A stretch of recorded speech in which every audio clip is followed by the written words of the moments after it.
Click করুন অ্যাপের bell আইকনে আর সাবস্ক্রাইব করুন এবিপি আনন্দ। সব সময় থাকুন খবরে।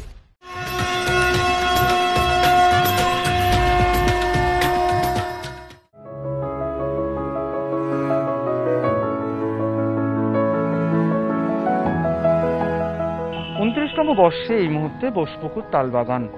গত বছর তাদের যে কাজ ছিল নাম দেওয়া হয়েছিল তরু ছায়া, এবং সেখানে আমরা দেখেছিলাম তালপাতার বা তাল গাছের বিভিন্ন সামগ্রীর বিভিন্ন রকমের ব্যবহার। তাল পাতা থেকে শুরু করে তার ছাল সবটাই মণ্ডপে মূল উপজীব্য হয়ে উঠেছিল।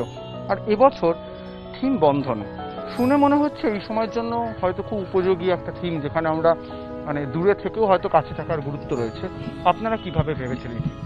ঠিক তাই। এই পরিস্থিতিতে আমাদের শিল্পী পূর্ণেন্দুদা এটাই ভেবেছেন যে আমাদের এই সমাজে ডাক্তার, পুলিশরা, প্রশাসনের কর্মীরা, স্বাস্থ্যকর্মীরা এরা যেভাবে লড়াই করছে, এবার সেই সঙ্গে কিছু কিছু মানুষ আছে যারা এই মহামারীটাকে তারা ভয় পাচ্ছে এবং তারা দূরে সরে যাচ্ছে।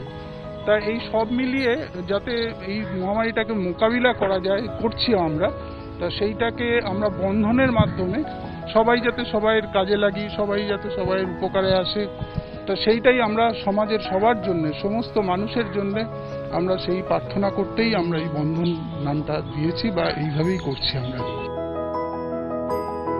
এই পরিস্থিতি থেকে যে মানতের জন্য আমরা যেরকম লাল সুতোয় বাঁধা ঢিল ঝুলতে দেখি, সেটাও কিন্তু অনুষঙ্গ হয়ে উঠে আসছে। এবং সব শেষে আমরা দেখব দেবী দুর্গার মূর্তি, মায়ের আশীর্বাদ নেওয়া, মায়ের কাছে প্রার্থনা করা। এটাই এবছরের থিমের মূল উপজীব্য বোসপুকুর তালবাগানে। ক্যামেরায় মৃন্ময় চক্রবর্তীর সঙ্গে অরিজিৎ ভট্টাচার্য, এবিপি আনন্দ, কলকাতা।